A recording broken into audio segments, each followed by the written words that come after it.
वालेकुम। क्या हाल है सेकंड ईयर वाले बच्चों? केमिस्ट्री की किताबें खोल लो शाबाश, और आ जाओ ज़रा वापस लाइन पे।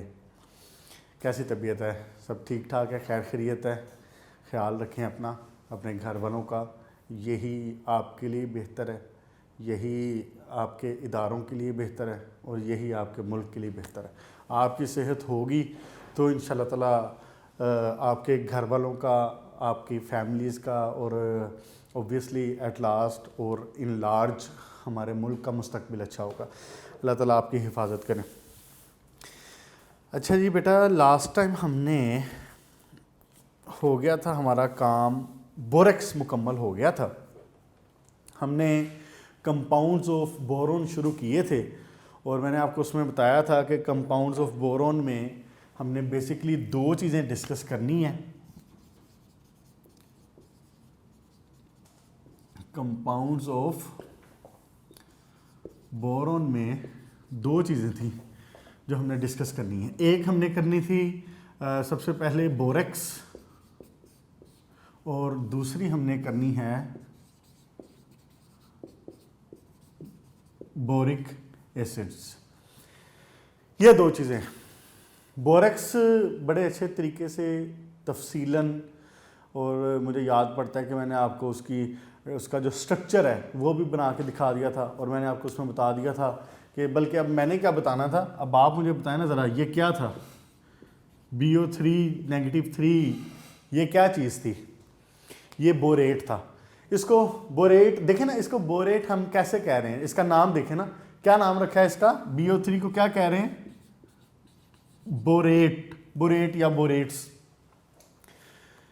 केमिस्ट्री में एक्चुअली जिस चीज़ में ऑक्सीजन हो ना, तो उस कंपाउंड में हम किया करते हैं, उसके लास्ट में 8 लगा लेते हैं।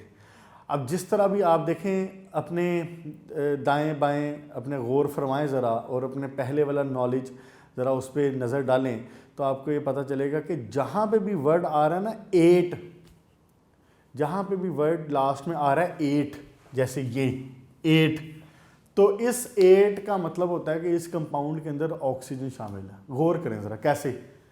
ये क्या है? इसका नाम क्या है? सल्फेट। ऐसे ही है जी। अच्छा जी, ये क्या है? कार्बोनेट। इसी तरह आप आगे जाके ऑर्गेनिक में पढ़ेंगे, ऑक्सलेट बड़ा कॉमनली यूज हुआ करेगा, कार्बन और ऑक्सीजन जब हो कंपाउंड में। तो ये इसका नाम बोरेट। ऐसे ही नहीं किसी हवाई बातें नहीं हो रही होती, तरीके से पूरा एक नोमेनक्लेचर के लिहाज से एक तरीके से चीज़ों के नाम रखे जाते हैं। तो इसलिए अब इसका कंपाउंड है, चूंकि शुरू में क्या है? बोरोन है। शुरू में क्या है? बोरोन। देखें इसमें क्या है? शुरू में क्या था? Sulphur, sulphate. शुरू में क्या है? Carbon, carbon 8। ये क्या है? शुरू में क्या है? Boron, bore 8। वो वहां से उसका वर्ड जो है शुरू का ले लिया बोर, और आगे ले लिया 8। अच्छा, तो इसमें यह बात हो रही थी कि बोरेट में मैंने आपको बताया था कि it's kind of like building block, कि ये जो है एक किस्म का बिल्डिंग ब्लॉक है। बोरेट बार बार रिपीट हो रहा होता है। याद है नहीं ये वाला स्ट्रक्चर? बोरॉन था, ऑक्सीजन था, ऑक्सीजन, ऐसे ही था ना? तो यही स्ट्रक्चर बार बार रिपीट हो रहा था, जो मैंने आपको पूरा सोडियम टेट्रा बोरेट का पूरा जो स्ट्रक्चर बना के दिखाया था, जिसका फार्मूला था बोरेक्स का Na2B4O7। जब हमने काउंट किया था तो आपको पता चला था कि हाँ ऐसे ही है। उसमें 2 सोडियम थे, 4 बोरॉन थे, और 7 ऑक्सीजन थे। यही फार्मूला रिपीट हो रहा था बार बार। तो बोरेक्स हमने देख लिया था। हमने बोरेक्स की प्रिपरेशन देख ली थी। बोरेक्स की प्रिपरेशन के बाद हमने उसकी प्रॉपर्टीज़ देखी थी। प्रॉपर्टीज़ में हमने फिज़िकल भी देख ली थी और केमिकल भी देख ली थी। फिज़िकल प्रॉपर्टीज़ में मैंने आपको बताया था, जो इम्पोर्टेंट शॉर्ट क्वेश्चन भी है, जो बोर्ड में आया भी हुआ है पहले, कि वो बात कर सकता है आपसे कि जी बोरेक्स की सॉल्युबिलिटी बताएं, बोरेक्स की सॉल्युबिलिटी डिस्कस करें in hot and cold state. इस तरह की बातें इस तरह से करके पूछ सकता है वो। तो आपने वो दोनों देख लिया था कि कैसे उसकी सॉल्युबिलिटी चेंज हो रही थी, कि कोल्ड स्टेट में उसकी जो सॉल्युबिलिटी थी वो इंतहाई कम थी। यानी कि आपको मैंने बताया था यहाँ पे लिख के कि अगर कोई 10 डिग्री सेंटीग्रेड तक हम उसको रखें 10 डिग्री सेंटीग्रेड पे, तो उसके सिर्फ 3 ग्राम 100 ml वाटर में डिज़ोल्व हो रहे थे। और अगर इसका टेम्परेचर मैं राइज़ कर दूँ अप टू 100 डिग्री सेंटीग्रेड, तो जब ऐसा मैं करता हूँ तो अराउंड 99.3 ग्राम पर 100 ml उसके अंदर डिज़ोल्व हो रहे थे। यानी टेम्परेचर बढ़ाने के साथ इतना फ़र्क पड़ा है कि अराउंड, आपने जैसे मिसाल के तौर पर देखें ना, आपने 1 गिलास पानी लिया हो तो 1 गिलास पानी लेने में करीब करीब उतना ही 100 ml के करीब होता है 1 गिलास पानी, या 200 ml के करीब। तो करीब जितना पानी का वॉल्यूम है उतना ही वेट उसका डिज़ोल्व हो गया उसके अंदर। तो इसका सॉल्युबिलिटी इतनी शार्पली इंक्रीज हो रही है विद इंक्रीज इन टेम्परेचर। वैसे तो आपको पता है कि यूजुअली और मोस्टली हमारे कंपाउंड ऐसे ही हैं जिनकी सॉल्युबिलिटी इंक्रीज ही हो रही होती है विद द टेम्परेचर। कुछ एक ऐसे हैं जिनकी कम होती है। आपने ये बात चैप्टर 9 में पढ़ी हुई है, फर्स्ट ईयर के चैप्टर 9 में। तो उसके बाद फिर हमारी ये बात हुई थी कि जो पेंटा और डेकाहाइड्रेट की बात हुई थी। अगर सॉल्युबिलिटी वाला क्वेश्चन आता है तो आप उसमें ये बात भी बता देंगे साथ में कि 62 डिग्री सेंटीग्रेड वो पॉइंट था, 62 डिग्री सेंटीग्रेड वो पॉइंट था कि जिससे जब मैं ऊपर जाता हूँ, यानी कि 64, 65, 70 की तरफ मैं जाता हूँ, तो मुझे मिलता है Na2B4O7 पेंटाहाइड्रेट। और जब मैं इससे नीचे आता हूँ तो मुझे मिलता है Na2B4O7 डेकाहाइड्रेट। बच्चों लिखे हुए की समझ आ रही है कि नहीं? अब उम्मीद करता हूँ कि नज़र आ रहा होगा कैमरे में, ठीक। वरना फिर भी वही बात है कि मैं साथ साथ बोल भी रहा हूँ। अगर किसी किस्म का कोई इशू हो तो जो चीज़ मैं लिख रहा हूँ वो साथ में बोल भी रहा हूँ। तो 62 डिग्री सेंटीग्रेड से ऊपर जब आप जाते हैं, टेम्परेचर राइज करते हैं, तो obviously you will lose water. तो in the case you will lose the water of crystallisation. तो पहले अगर उसके वाटर ऑफ क्रिस्टलाइजेशन 62 से कम डिग्री पे 10 हैं, तो जब मैंने इंक्रीज किया टेम्परेचर तो ऑब्वियसली दे विल लूज। तो 5 उसमें से लूज हो जाते हैं, तो ये बना देता है पेंटाहाइड्रेट। अच्छा जी, उसके बाद हमारी क्या बात हुई थी बच्चे के 5 बातें उसमें हमने डिस्कस की थी। क्या क्या थी वो? एक उसकी हाइड्रोलिसिस थी, फिर उसकी आयनाइजेशन देखी थी, फिर हमने उसका रिएक्शन देखा था अमोनियम क्लोराइड के साथ, फिर हमने उसका रिएक्शन देखा था एसिड्स के साथ, HCl के साथ, H2SO4 के साथ, और इसमें से और फिर एक पॉइंट और देखा था। हाँ जी बिल्कुल, ये बड़ी इंपॉर्टेंट बात, जो कि बोरेक्स बीट टेस्ट वाला पॉइंट देखा था। बोरेक्स बीट टेस्ट उस दिन कंप्लीट नहीं हुआ था हमारा, तो आज इंशाल्लाह ताला उसको मुकम्मल उसके ऊपर तफसीलन बात करते हैं। और मैं कोशिश करूँगा कि बात उस पर इस तरह से हो जाए कि आपको उसमें ना जो प्रैक्टिकल्स हैं उसमें भी फ़ायदा हो जाए, तो आपकी बैकग्राउंड उसमें बन जाए। वहाँ पे आपको प्रैक्टिकल जब आप परफॉर्म करेंगे तो आपको कलर याद करने पड़ेंगे। आपको इंशाल्लाह ताला जब प्रैक्टिकल का वक्त आएगा तो तफसीलन बता दिया जाएगा। लेकिन फ़िलहाल ये कि आपको जो टेबल है ना जब वो एक सॉल्ट देता है ना आपको प्रैक्टिकल में, तो उसका जब एनालिसिस किया जाता है तो आपको ये कलर याद करने पड़ेंगे कि जी फ़लाँ कलर के साथ ये वाली बात हुई थी, फ़लाँ कलर जब होगा तो उसका ये वाला उसमें होगा, मेटल हुआ करेगा। ये आपको याद करने पड़ेंगे, और ये वहाँ पे आपको लिखने भी होते हैं कन्फर्मेटरी टेस्ट में, और ये सारा कुछ आपको वहाँ लिखना होता है। तो बहरहाल वहाँ पे इंशाल्लाह ताला देख लेंगे। फ़िलहाल याद करने की ज़रूरत नहीं है हमें कलर्स को। FSC में का वो इसमें यानी आपके बोर्ड के पेपर इसमें स्कोप में नहीं है वो, लेकिन वो प्रैक्टिकल में आपको करने पड़ेंगे। तो फिर इनकी बातें कलर की वहीं पे हो जाएंगी। लेकिन अभी हम शुरू करते हैं बोरेक्स बीट टेस्ट, और उससे पहले एक नज़र इसको देख लें कि जी अमोनियम क्लोराइड के साथ रिएक्शन हुआ था तो उसमें एक डिफरेंट कंपाउंड बना था, and that was boron nitrite BN। B2O3 boron oxide तो बन ही रहा था पहले भी। और क्या ख़ास बातें हुई थी इसमें? फिर HCl और सल्फ्यूरिक एसिड के साथ सिंपल इट वाज के उसमें अगर उसने HCl के साथ रिएक्शन करवाया तो आपको वो सॉल्ट मिल जाएगा, NaCl मिल जाएगा। और अगर रिएक्शन हुआ है सोडियम उसके साथ सल्फ्यूरिक एसिड के साथ तो आपको सोडियम सल्फेट मिल रहा था। और दूसरी चीज़ जो आपको दोनों चीज़ों में कॉमन मिल रही थी वो क्या मिल रही थी? Boric acid H3BO3। आज हम इसके ऊपर भी बात करेंगे इंशाल्लाह ताला, H3BO3 वाला, इसको भी स्टार्ट करेंगे। कोशिश करेंगे इंशाल्लाह ताला कि ये जो है ना इसका काम बोरॉन वाला, ये आज वाइंड अप कर दिया जाए। कंपाउंड्स ऑफ बोरॉन में ये मैंने आपको बता दिया है कि अब हम स्टार्ट करेंगे बोरिक एसिड, लेकिन उससे पहले हम एक important borax bead test, borax bead test. Borax इसको इसलिए कह रहे हैं कि ये बेसिकली बोरेक्स इसमें इस्तेमाल होना है। बीड इसको इसलिए कह रहे हैं कि इसमें एक बीड, एक दाना सा बनाया जाता है, और टेस्ट इसके लिए कह रहे हैं कि ये टेस्ट है बोरेक्स बीड टेस्ट। होगा क्या इसमें, मैंने वैसे जनरल सी बात की थी और मुझे उम्मीद है कि आपने शुरू वाले याद कर ली होगी जो इक्वेशन थी उसकी। क्या किया था हमने किया था कि एक प्लाटिनम वायर ली थी, और प्लाटिनम वायर को लेके ना उसकी आगे से ऐसे थोड़ा सा करके उसको राउंड सी शेप बना लेते हैं, थोड़ी सी लूप सी बना लेते हैं। सिंपल एक वायर हुआ करती है प्लाटिनम की, तार, जैसे आप समझ लें कि जैसे जैसे आपकी बिजली की तार होती है, जैसे आपकी इलेक्ट्रिक वायर होती है ना, तो इलेक्ट्रिक वायर के ऊपर तो एक वो कोटिंग सी हुई होती है, प्लास्टिक सी ऊपर कोटिंग होती है। लेकिन अगर आपको इत्तेफाक हुआ हो कभी और आपने हमारी तरह उसको ओपन करने की कोशिश की हो, तो ऊपर से जब आप उसका वो रबर का जो पोर्शन होता है वो उतारते हैं ना, तो अंदर एक कॉपर की वायर निकलती है। तो बिल्कुल ऐसी प्लाटिनम वायर होती है। वो जैसे आप वो वायर निकालते हैं, उस वायर को उठा के आप आगे से थोड़ा सा ना यूँ करके फोल्ड कर लेते हैं, ऐसे उसको थोड़ा सा मोड़ लेते हैं और उसकी एक लूप बना लेते हैं। अब इसका लूप बनाने का मकसद क्या है, क्या बना लिया हमने इसका लूप। अब लूप बनाने का मकसद क्या है कि इसके ऊपर जब मैं इसको डिप करूंगा ना सॉल्ट में, या जब मैं डिप करूंगा किसी भी मेटल में, किसी भी चीज़ में, तो ऑब्वियसली 2, 4, 5 दाने इसके ऊपर आके टिक जाएंगे, इसके ऊपर आके रुक जाएंगे। ये मकसद है इसका इकट्ठा करने का। प्लैटिनम वायर लेते हैं।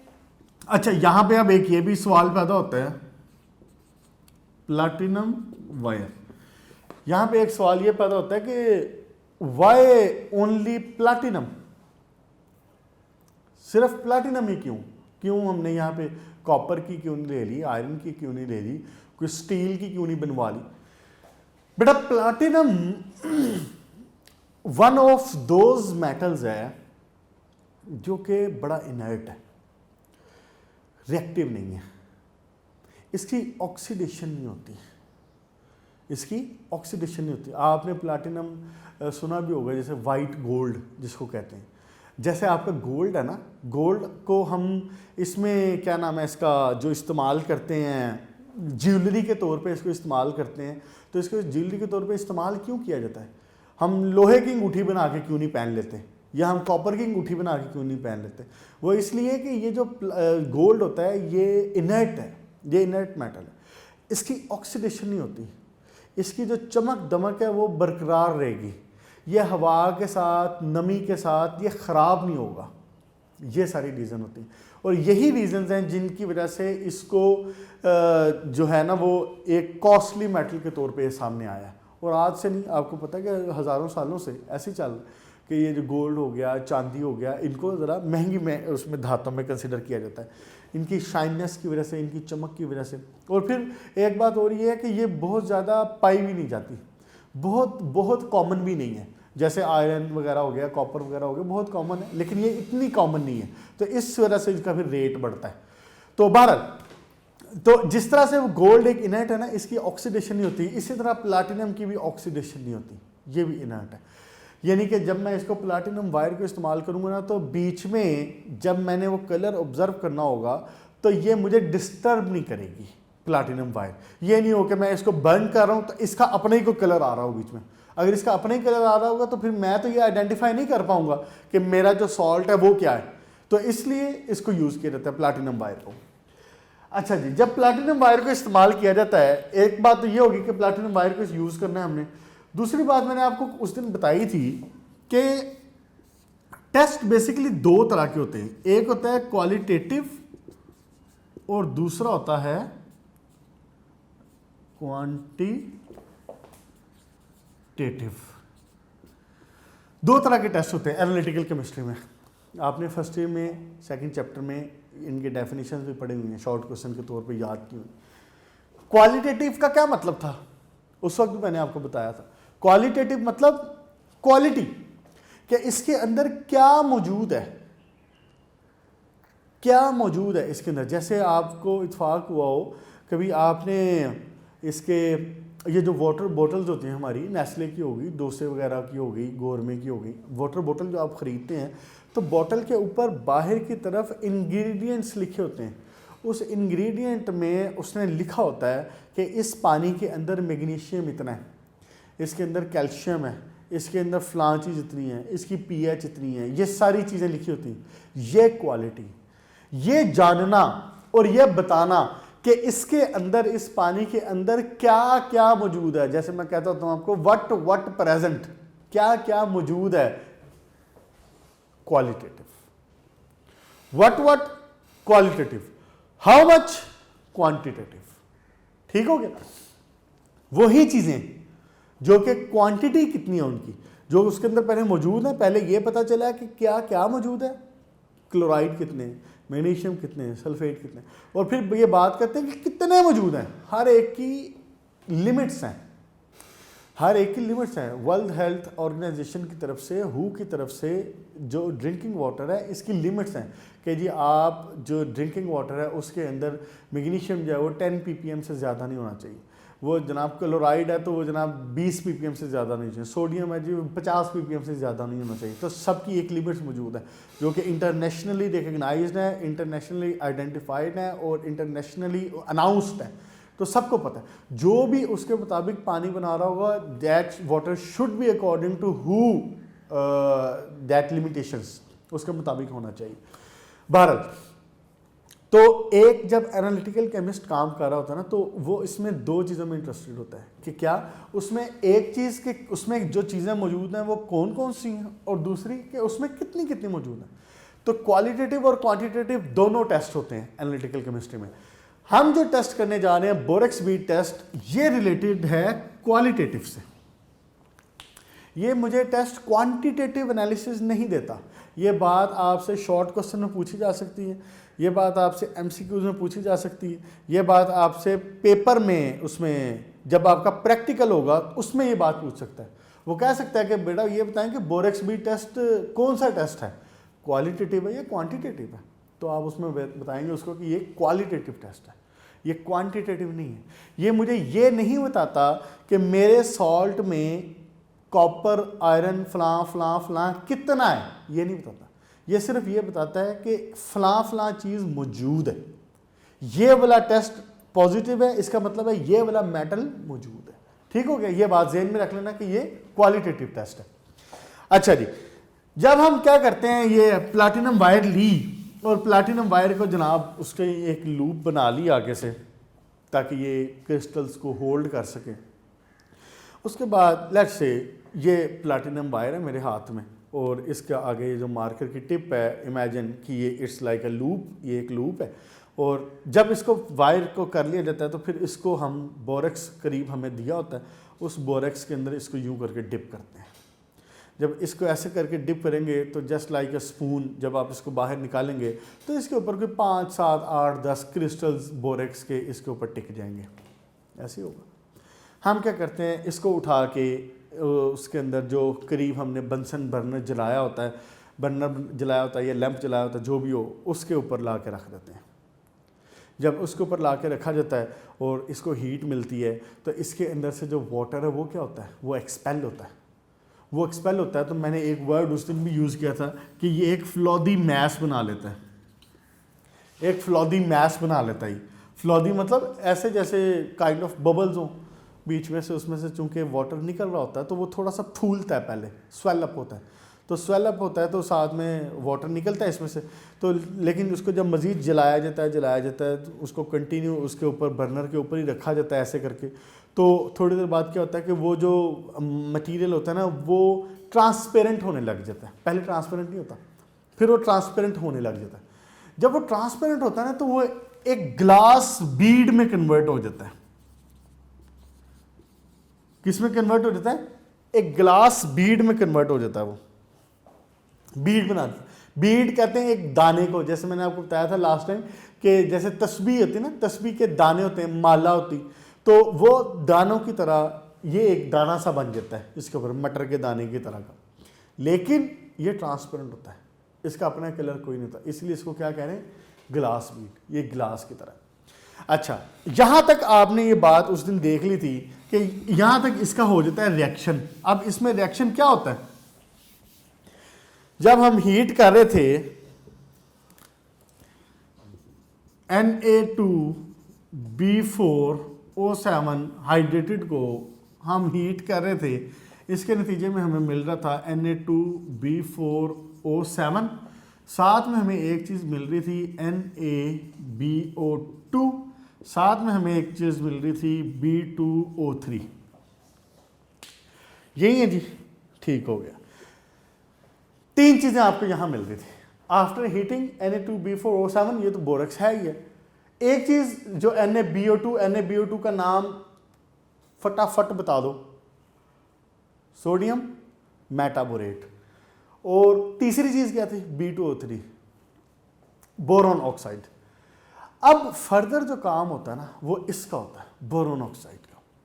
जब ये काम किया जाता है ना, तो अब साथ में बुक पे भी देखें ज़रा, इसीलिए उसने पेज नंबर 40 के ऊपर chemistry of borax bead test में देखें, उसने आपको इक्वेशन यहाँ पे दी है, और उसने उस इक्वेशन के बाद जो फर्दर वाली आगे वाली जो इक्वेशन है सेकंड वाली, उसने B2O3 का रिएक्शन करवाया हुआ कॉपर ऑक्साइड के साथ।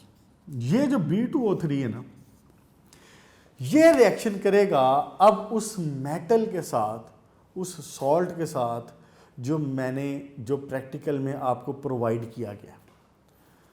बीड बन गया। बीड बनने के बाद क्या करते हैं, वहाँ से जो एग्जामिनर ने आपको जो सॉल्ट प्रोवाइड किया होता है, उस सॉल्ट को एक चुटकी भर लेते हैं, उस सॉल्ट को यूं करके बर्नर से साइड पे करके, बर्नर्स के ऊपर से साइड्स पे करके उस सॉल्ट को ऊपर उसके यूं करके गिरा देते हैं। जब गिराते हैं, यूं करके गिरा भी सकते हैं, उसके अंदर डिप भी कर सकते हैं, तो लेकिन कम करना चाहिए थोड़ा सा, उससे कलर वाज़े होता है।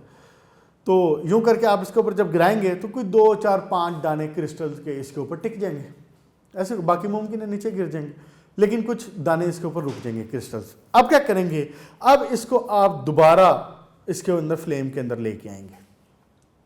जब आप इसको फ्लेम के अंदर लेके आएंगे ना, तो फिर इसके अंदर बनेगा कलर। क्या बनेगा, कलर।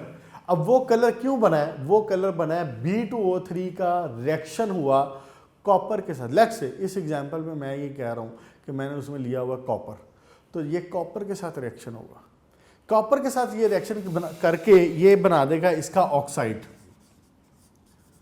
BO3, लेट्स से 2 लगा देता हूँ यहाँ पे फिर 3 आ जाएगा। ठीक हो गया। BO2 है ये, सॉरी BO2, ये इसके साथ मिलके इसका ऑक्साइड बना देगा, बोरोन के साथ मिलके इसका ऑक्साइड बना देगा। जब ये बना ना ऑक्साइड इसका, तो इसने बेसिकली देना है कलर। ये डिपेंड करेगा कि आपने कौन सी मेटल यूज़ की है, ये डिपेंड करेगा कि आपने इसको फ्लेम के कौन से पार्ट में बर्न किया है। फ्लेम के 2 पार्ट होते हैं, यहाँ पे अब एक बात आती है नई। फ्लेम के 2 पार्ट होते हैं, एक होता है रिड्यूसिंग फ्लेम और एक होता है ऑक्सीडाइजिंग फ्लेम। कौन कौन से, एक है जनाबे अली ऑक्सीडाइजिंग फ्लेम और दूसरा है रिड्यूसिंग फ्लेम। कभी देखे, बिल्कुल देखे हुए आपने। आप जब घर में चूल्हा ऑन करते हैं, अपना गैस बर्नर ऑन करते हैं, तो आपने देखा है कि उस गैस के अंदर, बर्निंग गैस के अंदर 2 से 3 कलर हुआ करते हैं। वो कलर कौन कौन से होते हैं, सम टाइम आपको हल्का सा कोई ग्रीनिश भी कलर आता है, लेकिन मोस्ट कॉमनली जो कलर आपको हमेशा नज़र आते हैं वो होते हैं एक येलोइश सा कलर और एक ब्लूइश सा कलर। याद पड़ता है, एक कलर कौन सा देखते हैं आप उसके अंदर, एक होता है ब्लूइश और एक होता है येलोइश कलर। केमिस्ट्री आपको ये बात बताएगी कि ब्लू कलर क्यों आ रहा है और येलोइश कलर क्यों आ रहा है, और ब्लू कलर में को जो जब आ रहा है तो उसका नाम क्या है, और येलो कलर जब आ रहा है तो उसका नाम क्या है। ब्लूइश पार्ट को कहते हैं ऑक्सीडाइजिंग फ्लेम। आइंदा जब आपने घर में चूल्हा भी ऑन करना ना, तो आपने अपनी वालदा को जब वो बना रही हो, रोटियां पका रही हो, तो आपने पास बैठ के उनको बताना है कि अम्मा जी ये देखें, ये जो पोर्शन है ना, ये इसका ऑक्सीडाइजिंग फ्लेम है, और ये वाला जो पोर्शन है ये इसका रिड्यूसिंग फ्लेम।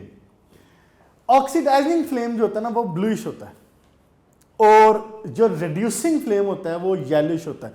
मैं आपको एक इसमें डायग्राम थोड़ी सी दिखाता हूँ, कलर में देखने में आपको आसानी होगी और आपको याद आ जाएगा कि हाँ जी ये बात ऐसे ही है जो मैं कह रहा हूँ। ये देखें ज़रा, उम्मीद करता हूँ कि यहाँ से आपको दूर से थोड़ा सा नज़र आ जाएगा।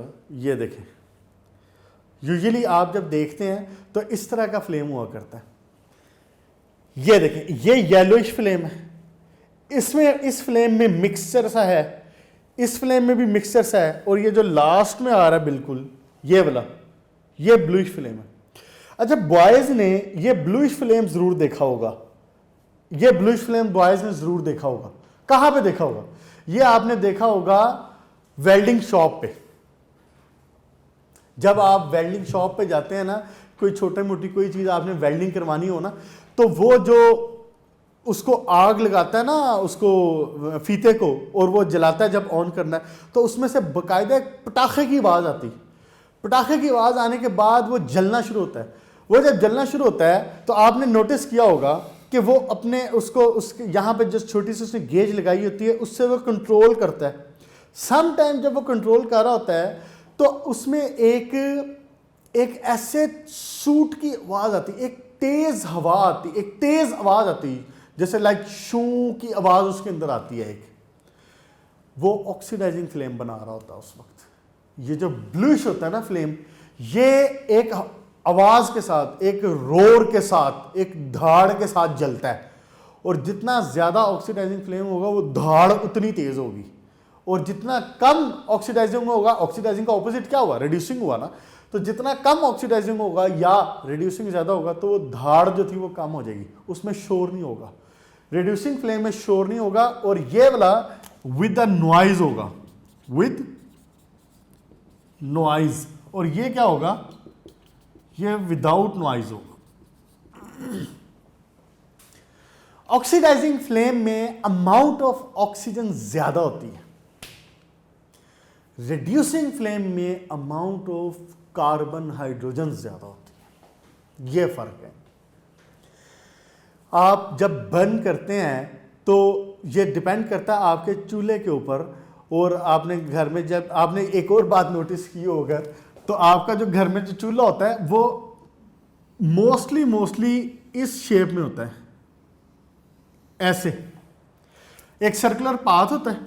इस सर्कुलर पाथ में यहां पे सुराख होंगे छोटे छोटे से, जहां से ये वो जो गैस है वो निकल रही होगी, और साथ में यहां से और बाहर से दो तरफ से ये ऑक्सीजन का इंटेक ले रहा होता है। ये जो सुराख हैं बीच में छोटे, इनमें से वो गैस निकल रही होगी, सुई गैस, एलपीजी जो भी आ रही है आपके घर में, और बाकी दो तरफ से ये ले रहा होगा ऑक्सीजन, हवा, एयर। तो इसलिए मोस्टली ऐसे होता है कि फ्लेम का जो इनर पोर्शन होता है ना वो, और फ्लेम का जो आउटर पोर्शन होता है, अगर यूं करके मैं फ्लेम बनाता हूं, यूं करके मैं फ्लेम बनाता हूं, लेट से ये बर्नर है और ये एक फ्लेम है। फ्लेम सही है? चलो आप सही बना लेना, अगर नहीं भी सही तो। ये देखें, ये एक बर्नर है और ये फ्लेम है। फ्लेम का जो आउटर पोर्शन होता है ना, ये यूजुअली ब्लूइश होता है। क्यों? क्योंकि इसका जो ताल्लुक होता है ना, इसको बाहर से हवा चूंकि मिल रही होती है, तो इस हवा में, ये मेरे पास ब्लू येलो मार्कर नहीं है इसलिए मैंने ग्रीनिश कर दिया इसको, लेकिन आप ये समझें कि येलो ही है। येलोइश, और ये हो गया आपका रिड्यूसिंग फ्लेम, और जो ब्लूइश है ये हो गया आपका ऑक्सीडाइजिंग फ्लेम। अब बात ये है कि हमारा जो मेटल ऑक्साइड है ना, ये रिड्यूसिंग फ्लेम में डिफरेंट कलर देता है और ऑक्सीडाइजिंग फ्लेम में डिफरेंट कलर देता है। हमारे पास पूरी एक लिस्ट मौजूद है, पूरा टेबल बना के हमने अपने पास रखा हुआ है। करीब 30 से 32 के करीब एलिमेंट्स हैं जिनका बोरेक्स बी टेस्ट हो सकता है। तो बोरेक्स बी टेस्ट में जब उनको हमने पूरा एक टेबल बना के अपने पास रखा हुआ है कि भाई साहब अगर कॉपर होगा तो वो ये वाला कलर देगा, कॉपर यूजुअली ब्लू सा कलर दे रहा होता है। अगर मोलिब्डेनम होगा तो मोलिब्डेनम जहाँ तक मुझे याद पड़ता है ऑक्सीडाइजिंग में ये येलोइश कलर दे रहा होता है और रिड्यूसिंग में ये पेल ग्रीन सा कलर दे रहा होता है। तो बहरहाल इसकी पूरी एक लिस्ट हमारे पास मौजूद है। हम क्या करते हैं, उसके ऊपर क्रिस्टल जिसके ऊपर डाले हैं ना, उसके बाद उसको ला के पहले रखते हैं ऑक्सीडाइजिंग फ्लेम में, फिर रखते हैं उसको रिड्यूसिंग फ्लेम में, या रिड्यूसिंग में रख लें, ऑक्सीडाइजिंग में रखने में बात एक ही है। अगर मिसाल के तौर पे आपका सॉल्ट बर्न हो गया है और ख़त्म हो गया है, तो यदि आपने ऑक्सीडाइजिंग में रखा है और आपने रिड्यूसिंग में अभी नहीं रखा, तो ऑब्वियसली आप थोड़ा सा सॉल्ट और डालेंगे दोबारा रिड्यूसिंग में रखने के लिए।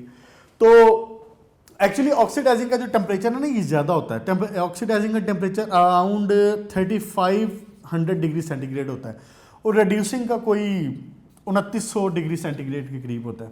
तो इसका टेम्परेचर कम होता है, इसीलिए इसको लो टेम्परेचर फ्लेम भी कहते हैं। रिड्यूसिंग को लो टेम्परेचर फ्लेम भी कह लेते हैं और इसको हाई टेम्परेचर फ्लेम भी कहते हैं। अच्छा जी, तो आप जब इसमें रखते हैं, ला के उसको रिड्यूसिंग में भी रखेंगे और ला के उसको ऑक्सीडाइजिंग में भी रखेंगे। अब ये छोटी छोटी सी बातें हैं ना, ये आपसे वो वाइवा में पूछ सकता है। वो आपको कह सकता है कि जी ऑक्सीडाइजिंग फ्लेम क्या होता है, जी रिड्यूसिंग फ्लेम क्या होता है। अच्छा, ऑक्सीडाइजिंग फ्लेम का टेम्परेचर कितना होता है, ठीक है, आप फिगर पूरा ना भी बता सकें, याद हो तो अच्छी बात है, लेकिन ना भी बता सकें तो कम से कम आपको ये पता होना चाहिए कि ऑक्सीडाइजिंग फ्लेम का जो क्या नाम है इसका टेम्परेचर है, ये ज़्यादा होता है, हाई टेम्परेचर ऑक्सीडाइजिंग का होता है। तो इसके अंदर अमाउंट ऑफ ऑक्सीजन ज़्यादा हो रही होती है और इसके अंदर अमाउंट ऑफ कार्बन या हाइड्रोजन या हाइड्रोकार्बन कह लें, वो ज़्यादा हो रहे होते हैं।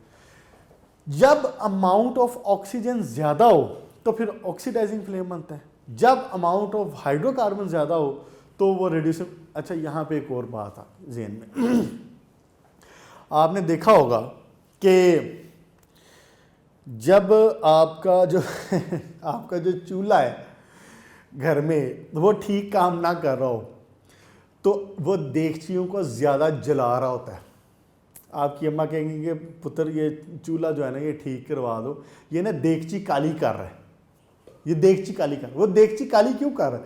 वो देगची काली इसलिए कर रहा है कि उसका जो ऑक्सीजन का इनटेक है ना, वहाँ पे कोई ना कोई ख़राबी है, कोई ब्लॉकेज है, कोई चीज़ उसके अंदर आ गई है, ब्लॉक हो गया, किसी वजह से वो ब्लॉक हो गया। अब वो चूंकि ऑक्सीजन का इनटेक पूरा नहीं ले पा रहा, ऑक्सीजन का इनटेक पूरा नहीं हो रहा, तो इसकी वजह से वो फिर क्या करता है कि वो ना हाइड्रोकार्बन का इनटेक जो ऑब्वियसली वो ज़्यादा हो जाएगा। देखें ना, आपने पीछे से गैस ओपन की हुई है, हाइड्रोकार्बन तो पीछे से आ रहे हैं, लेकिन ऑक्सीजन जो उसने लेना था, जैसे मैंने वो आपको बनाया था फिगर में, तो ऑक्सीजन पूरा उस तरह से नहीं ले पा रहा, तो हाइड्रोकार्बन की अमाउंट ज़्यादा हो जाएगी। जब हाइड्रोकार्बन की अमाउंट ज़्यादा होगी तो फिर क्या वो हो जाएगा, ये रिड्यूसिंग फ्लेम हो जाएगी। जब रिड्यूसिंग फ्लेम होगा, हाइड्रोकार्बन की अमाउंट ज़्यादा होगी, तो वो फिर मुकम्मल तौर पे चूंकि बर्न नहीं हुआ तो वह देगची को फिर काली करता है, वो फिर उसके गिर्द ब्लैकिश पाउडर सा आ जाएगा। आपने देखा हो ब्लैक कलर, उंगली से आप कभी उसको हाथ भी लगाएं तो आप पाउडर वो फील करेंगे। तो वो बेसिकली क्यों है, वो ड्यू टू बर्निंग कार्बन है, कार्बन ब्लैक है जो उसके ऊपर आके चिपक गया है। और आपकी जो वालदा वो कह रही हैं कि बेटा ये ना चूल्हा ठीक नहीं है, ये देगची को काली कर रहा है। आइंदा कभी ये बात हो ना घर में तो उनको, अम्मा जी को बता दीजिएगा कि रिड्यूसिंग फ्लेम है और ऑक्सीडाइजिंग फ्लेम है और इनमें ये कलर होता है, ये सारी बातें एक्सप्लेन कर दीजिएगा। अच्छा जी, बहरहाल तो यहाँ पे बेटा इसकी बात होती है मुकम्मल। सिर्फ अब उसमें फ़र्क यही है कि आपने जब उसको ऑक्सीडाइजिंग फ्लेम में रखा तो it will give the different colour, जब आपने उसको रिड्यूसिंग फ्लेम में रखा तो it will give different colour. तो उस कलर को फिर हम मैच कर लिया करते हैं। हमारे पास मैंने बताया ना टेबल पूरा मौजूद है और ये आप याद भी करेंगे, अपने से रिलेटेड जो मेटल्स हैं उनका आपको याद करना पड़ेगा। तो अब जैसे मिसाल के तौर पे उसने अगर रिड्यूसिंग फ्लेम में पेल ग्रीनिश कलर दिया है तो मुझे पता चल जाएगा कि ये मोलिब्डेनम है। अगर वो ऑक्सीडाइजिंग फ्लेम में ब्लूइश कलर दे रहा है तो मुझे पता चल जाएगा कॉपर है। तो बहरहाल ये पूरा फिर एक पूरी लिस्ट मौजूद है। ये है जनाबी अली आपका बोरेक्स बीट टेस्ट, और यहाँ पे बोरेक्स बीट टेस्ट की बात होती है मुकम्मल। इसके बाद यूजेस ऑफ बोरेक्स हैं। यूजेस ऑफ बोरेक्स में मैंने आपको बताया था कि एक सबसे बड़ा जो यूज़ है ना बोरोन का, इवन आप अंदाज़ा लगा सकते हैं कि around 50% of the production in the world ये यूज़ होती है बोरोसिलिकेट्स बनाने के लिए। मैंने जिक्र किया हुआ है लास्ट लेक्चर में या उससे पहले, बोरोसिलिकेट्स बनाने के लिए इस्तेमाल होता है। और बोरोसिलिकेट्स क्या है, वो बेसिकली बोरोन का कंपाउंड्स होते हैं with the silicones with the silicates, तो उनके साथ कंपाउंड बना के तो उसको कन्वर्ट किया जाता है। फिर उसके हम वो शीशे के वो बना लिया करते हैं बीकर या जो भी हमें चीज़ ज़रूरत हो। तो आपने ये लैब में केमिस्ट्री वाले बच्चों ने ख़ास तौर पे ये बात देखी होगी उसमें लैब में, जिन्होंने जो लैब में गए हुए हैं कि वहाँ पे बीकर वगैरह इस्तेमाल हो रहे हैं। तो उनका इस्तेमाल बेसिकली है क्यों, अब तो इसका इस्तेमाल और भी ज़्यादा है, लैब से भी ज़्यादा इसका इस्तेमाल है। बाहर ये जो आपने समटाइम देखा होगा कि बड़े बड़े जो बिल्डिंग्स हैं जिनकी दीवारें इवन शीशों की बनी होती हैं, you can see through the wall, तो वो शीशों की वॉल में वो उसके अंदर भी इसी तरह के कंपाउंड्स इस्तेमाल हो रहे हैं। बड़ा मजबूत है, बड़ा सॉलिड होता है। और फिर इसका थर्मल एक्सपेंशन भी नहीं है। मैंने आपको बताया था कि इसका जो कोफिशिएंट ऑफ थर्मल एक्सपेंशन है वो बहुत कम है, लेस है। तो थर्मल उसकी वजह से शॉक जो है ना ये ज़्यादा बर्दाश्त कर लेता है, इसमें चेंज इतना नहीं आता, तो टूटता नहीं है उसकी वजह से। तो बहरहाल हम ना एक काम करेंगे कि नेक्स्ट लेक्चर में इंशाल्लाह ताला यूजेस को एक नज़र देख लेंगे, तो उसके बाद फिर इंशाल्लाह ताला बोरिक एसिड पे नज़र डाल के फिर बोरोन को ख़त्म करेंगे। ख्याल रखें अपना बेटा, यहाँ तक चीज़ों को क्लियर कर लें। एनी डाउट, एनी कन्फ्यूजन, एक कमेंट करें उसके अंदर मुझे, और एक ही बार कमेंट करें और उसमें मुझे बता दें। तो इंशाल्लाह ताला जो नेक्स्ट वीकेंड पे या नेक्स्ट लास्ट लेक्चर हुआ करेगा इंशाल्लाह ताला हफ्ते के आखिर में, तो उसमें इंशाल्लाह ताला जो क्वेरीज होंगी वो भी रिप्लाई हो जाएंगी। अपना ख्याल रखिएगा। Good luck.